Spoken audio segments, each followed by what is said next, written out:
जय श्री राम। सभी भक्तों को आप सभी का हम हार्दिक स्वागत करते हैं। आप हमसे प्रतिदिन जुड़ते हैं और भगवान आपको सदा खुश रखे, स्वस्थ रखे, ऐसा हमारा हृदय से आशीर्वाद और प्रार्थना है। तो चलिए आज के टॉपिक की तरफ चलते हैं। टॉपिक है, ना चाहते हुए भी समस्त सिद्धियां अपने आप मिलेंगी अगर इस तरह नाम जप कर लिया तो।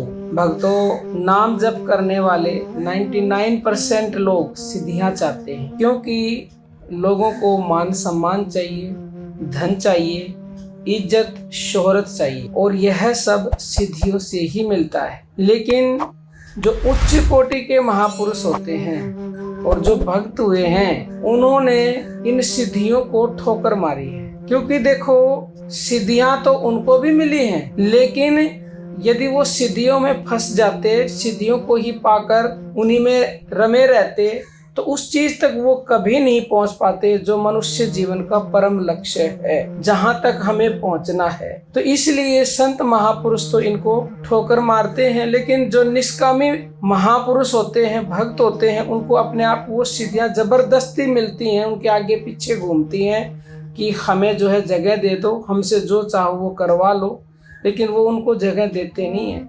इसके विपरीत जो आम लोग हैं, वो बस इन सिद्धियों में ही फंस कर रह जाते हैं। इज्जत शोहरत उनको खूब मिलती है, मान सम्मान भी मिलता है, धन भी अथाह मिलता है, लेकिन वो वहां तक नहीं पहुंच पाते जहां तक पहुंचना चाहिए। और वो जहां तक पहुंचना चाहिए वो क्या है? वो परमात्मा, वो परम तत्व, पर ब्रह्म। हर मनुष्य का लक्ष्य वहीं तक पहुंचना है, लेकिन कुछ जो है सिद्धियों में फंस करके उसको भूल जाते हैं। और जो सच्चे साधक होते हैं, जिनके ऊपर परमात्मा की असीम कृपा होती है, जो निष्कामी भक्त होते हैं, जो सच्चे होते हैं, वो जो है उन सिद्धियों को पाकर भी उनको स्वीकार भी नहीं करते हैं, लेकिन उनको मिल जाते हैं, वो स्वीकारते नहीं हैं और अपने लक्ष्य को नहीं भूलते हैं। तो वो परम तत्व परमात्मा पर ब्रह्म को पा लेते हैं और वो जीते जी मुक्त हो जाते हैं सब बंधनों से। तो देखिए, ये तो निश्चित है कि नाम जप करने वाले को सिद्धियां मिलेंगी, लेकिन किस तरह से नाम जप करोगे कि आपको अपने आप सिद्धियां मिल जाएं। अब नाम जप तो कई प्रकार का होता है, लाभ तो हर प्रकार का नाम जप देता है। जिस भी तरह से आप जपोगे, भाव कुभाव अनक आलसु नाम जपत मंगल दिशि दसों, दसों दिशाओं में मंगल तो होगा, लेकिन आपको सिद्धियां नहीं मिलेंगी, आपको परमात्मा नहीं मिलेंगे, लाभ जरूर हो जाएगा। तो यदि आप चाहते हो कि आपको सिद्धियां न चाहते हुए भी मिले, वो निर्भर आप पर है कि आप उनमें फंसकर रहोगे या उनसे ऊपर उठकर उस परमात्मा तक जाना चाहोगे। मिलेंगी जरूर। तो देखिए, भगवान देवाधिदेव महादेव ने यह गुप्त रहस्य पार्वती जी को बताते हुए कहा कि मैं आपको वो गुप्त रहस्य बताने जा रहा हूँ, वो गुप्त साधना जिससे समस्त सिद्धियां अपने आप न चाहते हुए भी मिलती हैं। और वो गुप्त साधना जानते हो कौन सी है? वो गुप्त साधना का नाम बताया उन्होंने पात्र देख के। वैसे तो कहा ये गुप्त है, गूढ़ है, गहन है, गोपनीय है, लेकिन पात्रता देख के मैं आपको बता रहा हूँ और आगे भी ये पात्रता देखकर ही बतानी चाहिए। और उस साधना का नाम है अजपा जप, अजपा मंत्र, अजपा गायत्री साधना। अब आप सोचेंगे ये अजपा जप, अजपा गायत्री क्या है? पहले तो ये समझ लो कि अजपा गायत्री, अजपा मंत्र ये एक ही है। और ये अजपा का मतलब होता है कि जिसको जपने की जरूरत ना हो, जो अपने आप ही हो रहा हो, ए जपा। और ए जपा मतलब देखो, हमें जपने की आवश्यकता नहीं है, हमारे वो अंदर ही है वो अजपा जो अपने आप हो रहा है, लेकिन अज्ञानता में हो रहा है, हम उसका ध्यान नहीं करते। और जब तक ध्यान नहीं किया जाता, किसी भी चीज का ज्ञान नहीं होता, तो उससे लाभ नहीं होता।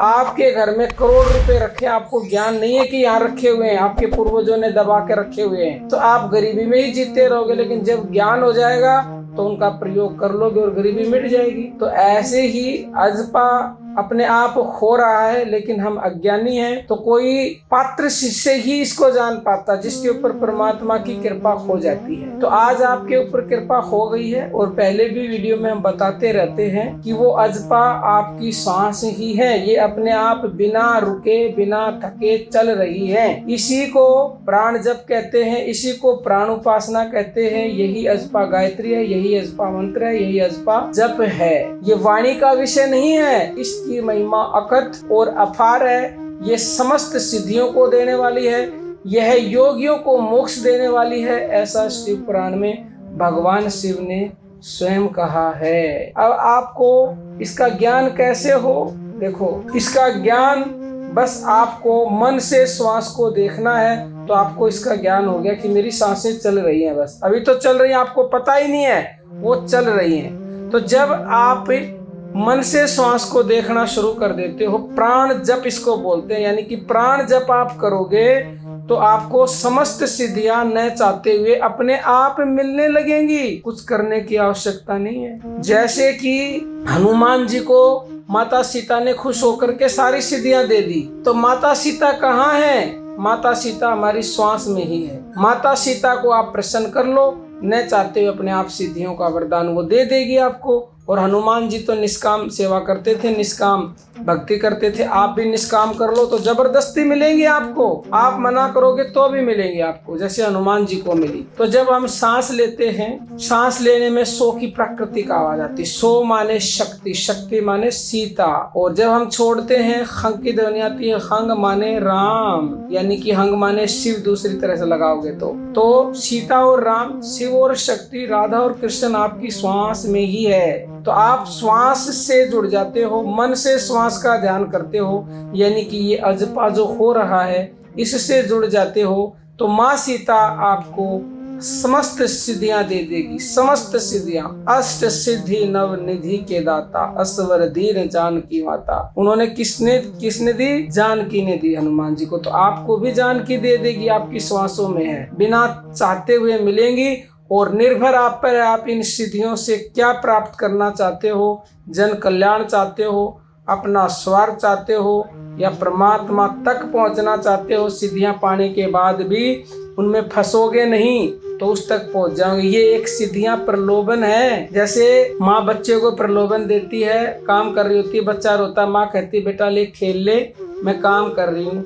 तो बेटा यदि ऐसा ही होता है तो वो खिलौने पा करके चुप हो जाता, माँ को भूल जाता, यानी वो प्रलोभन में फंस गया। लेकिन जो हठीला बच्चा होता है, जिद्दी बच्चा होता है, जिसको सिर्फ और सिर्फ माँ ही चाहिए, वो कुछ भी दे ले माँ उसको, वो चुप नहीं होता है, उसको तो माँ ही चाहिए। तो ऐसे ही आपको भी ये सिद्धियां देंगे, पहले परमात्मा प्रलोभन देंगे कि इनमें ही फंस कर ये रह जाए। तो आपको वो मिल भी जाए तो भी उनको जो है उनमें फंसना नहीं है, परमात्मा को पुकारते ही रहो, राम नाम रटते रहो, जब लग घट में प्राण, और कभू तो दीन दयाल के भनक पड़ेगी कान। तो आप जो है परमात्मा को पालोगे अगर सिद्धियां पाकर उसको पुकारते रहे। तो ऐसे ही उच्च कोटि के संत करते हैं, वो सिद्धियों में फंसते नहीं हैं, वो सिद्धियों का जो देने वाला है उस तक पहुंचते हैं। और गलत भावना से कोई इन सिद्धियों का प्रयोग करता है तो उसको खुद ही भुगतना पड़ता है। तो सावधान, आप भी जो है शुभ कार्य के लिए करें, यदि आपको मिल जाए तो, और नहीं तो परमात्मा को पाएं, उसी के पाने से आपको सब कुछ मिलेगा, सिद्धियां कुछ भी नहीं है। आपका कोई भी प्रश्न हो तो आप YouTube पर पूछ सकते हो। और सांसों का ध्यान कैसे किया जाता है, प्रैक्टिकल सीखना है तो हर रोज सुबह 4 बजे YouTube पर फ्री में सिखाते हैं, लाइव आते हैं। ये अजपा गायत्री, अजपा मंत्र, जिससे समस्त सिद्धियां आपको मिलेंगी। तो YouTube पर लाइव में जुड़े 4:30 बजे, बाद में वो चैनल पर वीडियो अपलोड हो जाती है, उसको बाद में भी देख सकते हो। और कोई हमसे गुरु दीक्षा लेना चाहता है या दिल्ली के आगामी शिविर जो कि 23 जून का, उसमें आना चाहते हो तो इस नंबर पर व्हाट्सएप करें 9958515054। अब हम अपनी वाणी को विराम देते हैं। आप सभी को प्रेम भरी जय श्री राम, जय जय श्री राम।